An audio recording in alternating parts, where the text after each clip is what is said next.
ഓം ചണ്ഡാകാരം ഭുജഗശയനം പത്മനാഭം സുരേശം വിശ്വാധാരം ഗഗനദർശം മേഘവർണം ശുഭാംഗം ലക്ഷ്മീകാന്തം കമലദീനം യോഗിധ്യാനഗമ്യം വന്ദേ വിഷ്ണും ഭഗവരം സർവലോകൈകനാഥം. ഓം നമോ ഭഗവതേ വാസുദേവായ. നമോ ഭഗവതേ വാസുദേവായ. ഓം ശ്രീകൃഷ്ണായ പരബ്രഹ്മണേ നമഃ.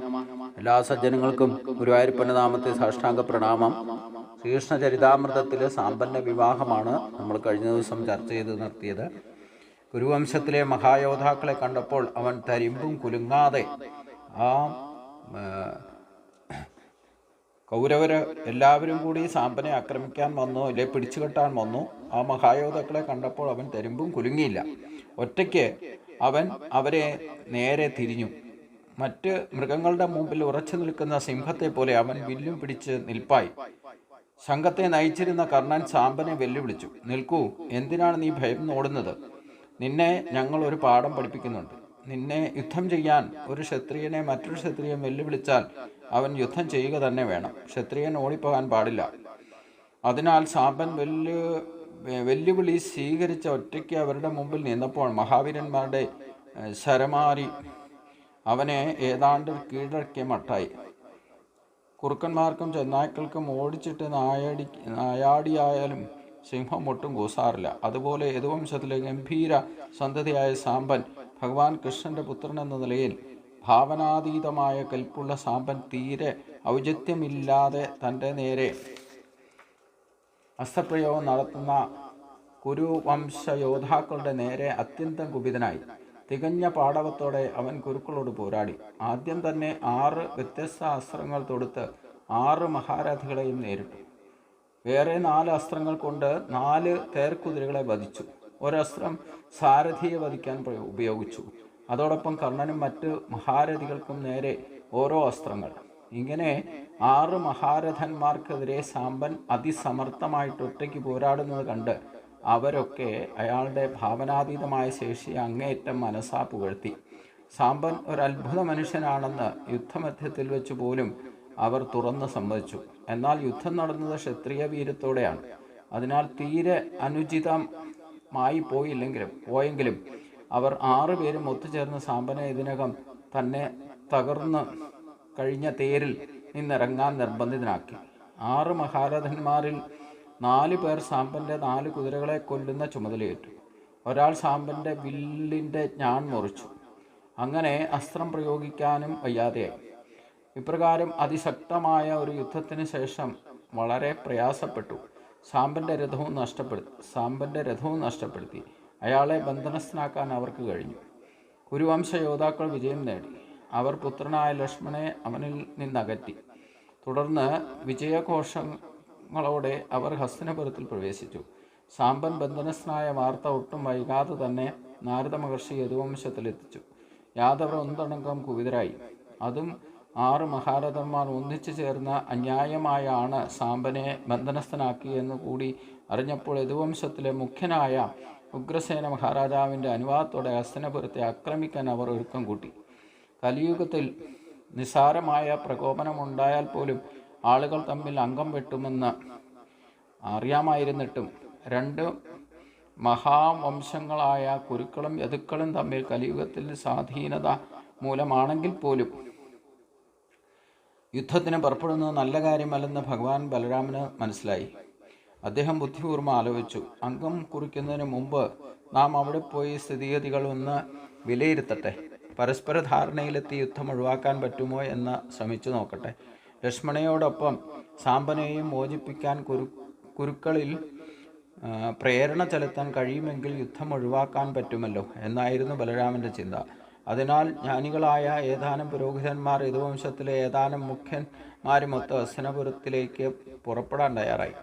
കുരുവംശത്തിലുള്ളവർ ഈ വിവാഹത്തിന് സമ്മതിക്കുമെന്നും അങ്ങനെ യുദ്ധം ഒഴിവാക്കാനാവുമെന്നും അദ്ദേഹത്തിന് വിശ്വാസമുണ്ടായിരുന്നു.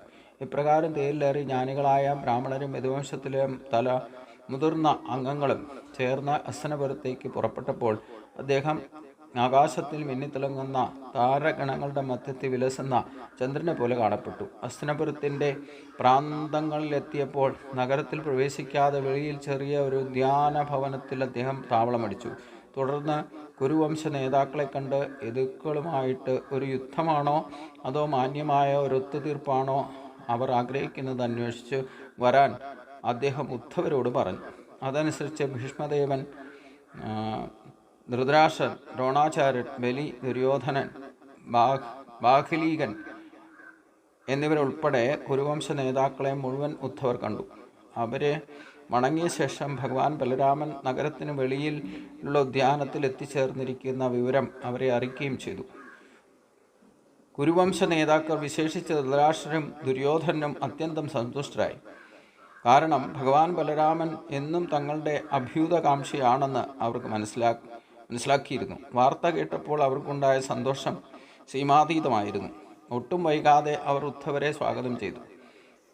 ബലരാമനെ വഴിയാമണ്ണം സ്വീകരിക്കാനായി മംഗളദായകമായ പരിച്ഛദങ്ങളും കയ്യിലെടുത്ത് അവർ നഗര കവാടത്തിന് വെളിയിലെത്തി.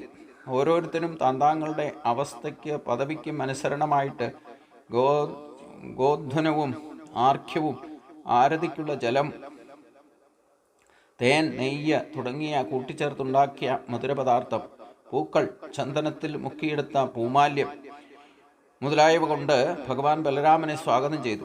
പരമപുരുഷനെന്ന നിലയിൽ ഭഗവാന്റെ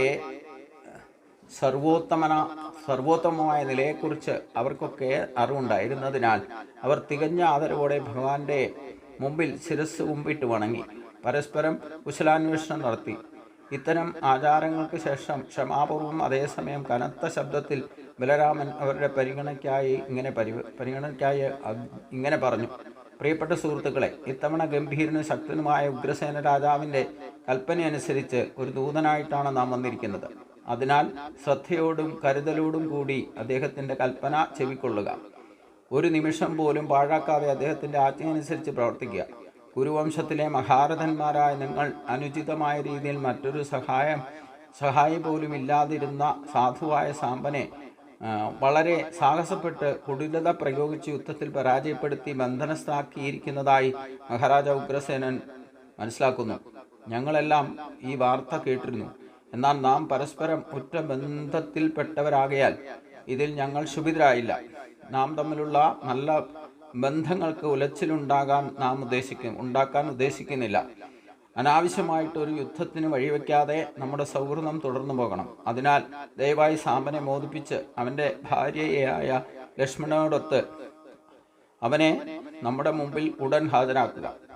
ഇപ്രകാരം വീരോചിതമായ ദാർഢ്യത്തോടും ധീരോത്തമവും അതിശയത്വവും സ്ഫുരിക്കുന്ന ആജ്ഞാസ്വരത്തിൽ ഭഗവാൻ ബലരാമൻ സംസാരിച്ചത് കുരുവംശ നേതാക്കൾക്ക് സമ്മതമാകില്ല. ഒന്നടങ്കം ക്ഷുഭിതരായി അവർ ഇങ്ങനെ പറഞ്ഞു: ഓഹോ, ഈ വാക്കുകൾ അത്ഭുതകരവും കലിയുഗത്തിന് തികച്ചും യോജിച്ചു തന്നെ. അല്ലെങ്കിൽ പിന്നെ ഇത്ര നിന്ദാപൂർവം സംസാരിക്കാൻ ബലരാമൻ എങ്ങനെ കഴിയും? ബലരാമൻ്റെ ഭാഷയും സ്വരവും അങ്ങേയറ്റം അവഹേളനപരമാണ്. കലിയുഗത്തിൻ്റെ സ്വാധീന ശക്തിയുടെ ഫലമായിട്ട് കാലിൽ കിടക്കേണ്ട ചെരുപ്പ് കിരീടത്തിന് മുകളിൽ കയറാൻ ശ്രമിക്കുന്നു. യദുവംശവുമായിട്ട് നമുക്ക് വിവാഹബന്ധമുണ്ട്. അതുകൊണ്ടാണ് അവരെ നമ്മോടൊപ്പം താമസിക്കാനും ഉണ്ണാനും ഉറങ്ങാനുമൊക്കെ നാം അനുവാദം നൽകിയത്. ഇപ്പോൾ അവർ അതിൻ്റെ പേരിൽ മുതലെടുക്കുന്നു. നാം നമ്മുടെ രാജ്യത്തിൻ്റെ ഒരു ഭാഗം ഭരിക്കാനായി വിട്ടു കൊടുക്കുന്നതുവരെ അവർക്ക് യാതൊരു നിലയും ഉണ്ടായിരുന്നില്ല. എന്നിട്ടിപ്പോൾ അവർ നമ്മോട് കൽപ്പിക്കാൻ വരുന്നു.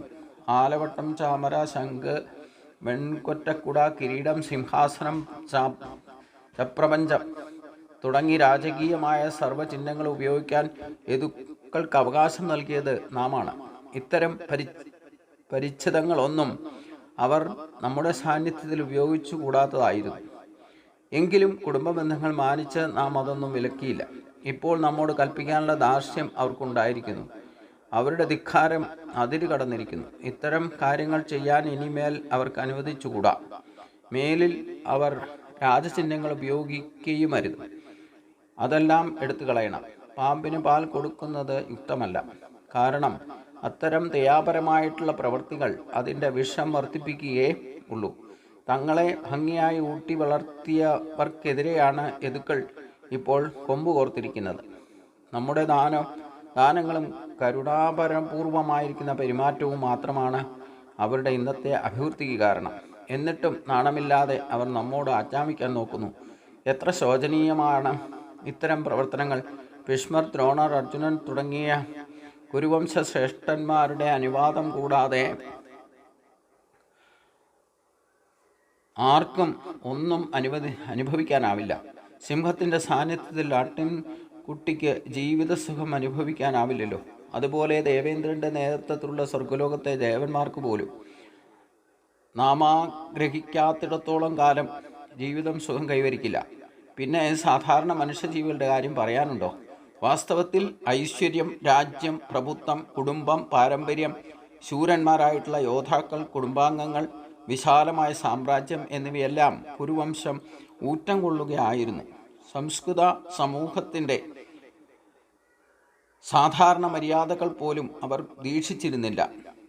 അവർ ഭഗവാൻ ബലരാമൻ്റെ മുമ്പിൽ വെച്ച് യദുവംശത്തിൻ്റെ മേൽ അധിക്ഷേപ വാക്കുകൾ ചൊരിഞ്ഞു. ഇങ്ങനെ അപമര്യാദയായി സംസാരിച്ചിട്ട് അവർ ഹസ്തിനപുരത്തിലേക്ക് മടങ്ങുകയും ചെയ്തു. ഇവിടെ ദേവന്മാരായാലും ഇല്ല ഏത് കാലത്തായാലും വേണ്ടില്ല, ഈ സ്പർദ്ധയ്ക്ക് ഇല്ലെങ്കിൽ ഒരു യുദ്ധത്തിന് വരെ കാരണമാകുന്ന വാക്കുകൾ ഇല്ലേ, നമ്മുടെ നാക്കിൻ്റെ പ്രയോഗമാണ് പലപ്പോഴും അഹങ്കാരത്തിൻ്റെ പ്രതിധ്വനിയായിട്ട് പ്രകടമാകുക. ഇവിടെ ബലരാമൻ യഥാർത്ഥത്തിൽ ഉഗ്രസേനൻ യദുവംശത്തിനോട് പറഞ്ഞതാണ് ഹസ്തിനപുരത്തെ ആക്രമിക്കാൻ. ബലരാമൻ ശരിക്കും ആ യുദ്ധം ഒഴിവാക്കാൻ വേണ്ടിയിട്ട് ഒരു സന്ധി സംഭാഷണത്തിന് വന്നതാണ്. എങ്കിലും തൻ്റെ ആ അഹങ്കാരവും ഇല്ലെങ്കിൽ തൻ്റെ ധാർഷ്ട്യവും കാണിച്ചുകൊണ്ട് തന്നെ ബലരാമനെ സ്വീകരിക്കാനായിട്ട് ഹസ്തിനപുരത്തിലുള്ള യോദ്ധാക്കളും ഭീഷ്മരും ദ്രോണരും എല്ലാവരും തന്നെ വന്നു. ഉദ്ധവരുടെ വാക്കുകൾ സ്വീകരിച്ചുകൊണ്ട് അവരുമായിട്ട് യുദ്ധത്തിന് വേണ്ട എന്ന ഒരു സന്ധി സംഭാഷണം അവർക്ക് തയ്യാറായിരുന്നു. ബലരാമനെ സ്വീകരിക്കാൻ തയ്യാറായിട്ട് വന്നു. അപ്പോൾ ലേശം ധാർഷ്ട്യം കാണിച്ചുകൊണ്ട് ബലരാമൻ സംസാരിച്ചു. അത് ആകെ പ്രശ്നമുണ്ടാക്കിയെന്നർത്ഥം. അപ്പോൾ വാക്കുകളാണ് പലപ്പോഴും സന്ധി സംഭാഷണങ്ങളെപ്പോലും വീണ്ടും ഒരു യുദ്ധഭൂമിയിലേക്ക് നയിക്കുക എന്നർത്ഥം. അപ്പം വാക്കുകൾ പ്രയോഗം വിനയാന്വിതനായിട്ടില്ലേ, വിനയം പ്രയോഗിക്കുക, ക്ഷമ കാണിക്കുക, മറ്റുള്ളവരോട് ആദരവ് കാണിക്കുമ്പോഴാണ് അവരും നമ്മളെ ആദരിക്കുക എന്നർത്ഥം. എന്തായാലും ബലരാമൻ്റെ അധിക്ഷേപപരമായിട്ടുള്ള വാക്കുകൾ കേട്ടിട്ട് ബലരാമൻ്റെ മുമ്പിൽ വെച്ച് തന്നെ യദുവംശത്തിൻ്റെ മേൽ അധിക്ഷേപ വാക്കുകൾ ചൊരിഞ്ഞു. ഇങ്ങനെ അപമര്യാദയായിട്ട് സംസാരിച്ചിട്ട് അവർ ഹസ്തിനപുരത്തിലേക്ക് തന്നെ മടങ്ങുകയും ചെയ്തു. അവരുടെ അധിക്ഷേപ വാക്കുകൾ ക്ഷമയോടെ കേട്ടും അവരുടെ സംസ്കാരശൂന്യമായ പെരുമാറ്റം കണ്ടും വെറുതെ നിലകൊണ്ടതേയുള്ളൂ. എങ്കിലും ഭഗവാൻ ബലരാമൻ കോപം കൊണ്ട് ജ്വലിക്കുകയും കടുത്ത പകയോടെ തിരിച്ചടിക്കാൻ ആലോചിക്കുകയും ചെയ്തിരുന്നുവെന്ന് അദ്ദേഹത്തിൻ്റെ മുഖഭാവം വ്യക്തമാക്കി.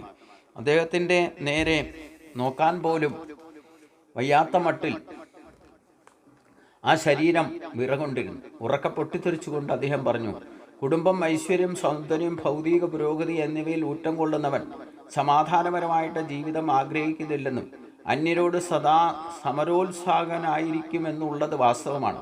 മാന്യമായ പെരുമാറ്റത്തെയും ശാന്തമായ ജീവിതത്തെയും കുറിച്ച് ഇത്തരം ആൾക്കാരെക്കുറിച്ച് ഉപദേശിച്ചിട്ട് കാര്യമില്ല. മറിച്ച് അവരെ ശിക്ഷിക്കാനുള്ള മാർഗങ്ങൾ ആരായുകയേ വേണ്ടൂ. സാധാരണയായിട്ട് ഭൗതിക ഐശ്വര്യം മൂലം ഒരുവൻ മൃഗതുല്യനായിത്തീരുന്നു. അപ്പം ഈശ്വരനെ ഭജിച്ചിട്ടായാലും നമുക്ക് ഏത് വിധത്തിലുള്ള ഐശ്വര്യങ്ങളോ ഇല്ലേ സമൃദ്ധിയോ ജീവിതത്തിൽ വിജയമോ നേടുന്നുണ്ടെങ്കിൽ അതൊക്കെ ഈശ്വരാനുഗ്രഹം കൊണ്ടാണ്. പക്ഷെ അതൊക്കെ കിട്ടിക്കഴിയുമ്പം നമ്മൾ മൃഗതുല്യരായിട്ട് മാറും എന്നാണ് ഇവിടെ പറയുന്നത്.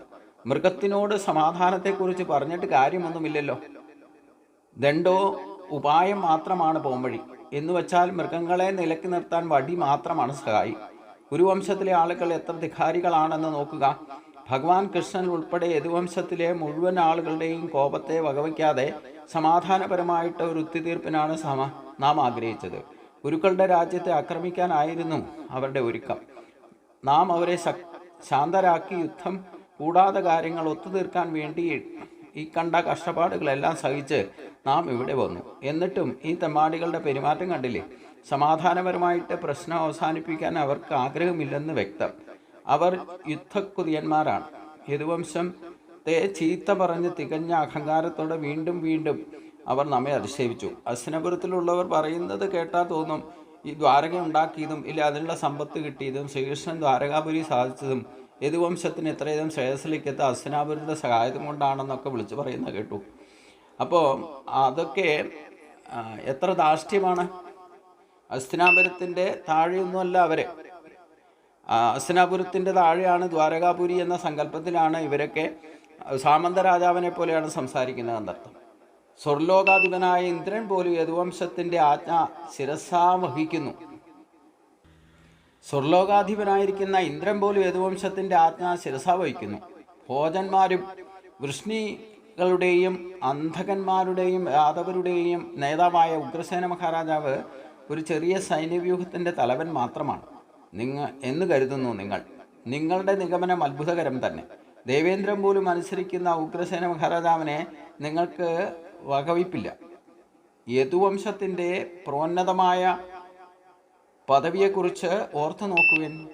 ഒരു ലോകത്തെ സഭാമണ്ഡപവും പാരിജാത വൃക്ഷവും ബലമായി പിടിച്ചെടുത്ത് ഉപയോഗിച്ചവരാണ് യദുവംശർ. എന്നിട്ടും അവർ നിങ്ങളോട് ആജ്ഞാപിക്കരുതത്രേ. പരമ പുരുഷനായ ഭഗവാൻ കൃഷ്ണൻ പോലും സർവോന്നതമായിട്ടുള്ള ആ സിംഹാസനത്തിൽ ഉപവിഷ്ടനായി ആജ്ഞ നടത്താൻ പാടില്ലെന്നല്ലേ നിങ്ങളുടെ ചിന്ത? ശരി, അതാണ് നിങ്ങളുടെ ഭാവമെങ്കിൽ നിങ്ങൾ ഒരു നല്ല പാഠം പഠിക്കാൻ അർഹരാണ്, സംശയമില്ല. ആലവട്ടം, പഞ്ചാവരം, വെൺകറ്റപ്പട, രാജകീയ സിംഹാസനം തുടങ്ങിയ പരിച്ഛേദങ്ങളൊന്നും യദുവംശത്തിലുള്ളവർ ഉപയോഗിക്കരുതെന്നല്ലേ നിങ്ങളുടെ ബുദ്ധിയിൽ കുരുത്തിരിക്കുന്ന ആശയം? ഈ പ്രപഞ്ചത്തിൻ്റെ മുഴുവൻ അധിപനും സൗഭാഗ്യദേവതയുടെ ഭർത്താവുമായ ഭഗവാൻ കൃഷ്ണൻ പോലും ഈ വക രാജചിഹ്നങ്ങൾ ഉപയോഗിച്ചുകൂടെന്നാണോ ഇതിൻ്റെ അർത്ഥം? കൃഷ്ണന്റെ പാതാരവിന്ദങ്ങളിൽ പൊടി പോലും ദേവഗണങ്ങൾക്ക് പോലും ആരാധ്യമാണ്. അങ്ങനെയിരിക്കെ ലോകം മുഴുവൻ നിറഞ്ഞൊഴുകുന്ന ഗംഗാനദി, ആ നദി അദ്ദേഹത്തിൻ്റെ പാദത്തിൽ നിന്ന് ഉത്ഭവിക്കുന്നതിനാൽ അതിൻ്റെ തീരം മുഴുവൻ വലിയ തീർത്ഥാടന കേന്ദ്രമായി മാറിയിരിക്കുന്നു. ഇതിൻ്റെ അടുത്ത ഭാഗം നമുക്ക് അടുത്ത ദിവസം ചിന്തിക്കാം. എല്ലാവർക്കും നമസ്കാരം.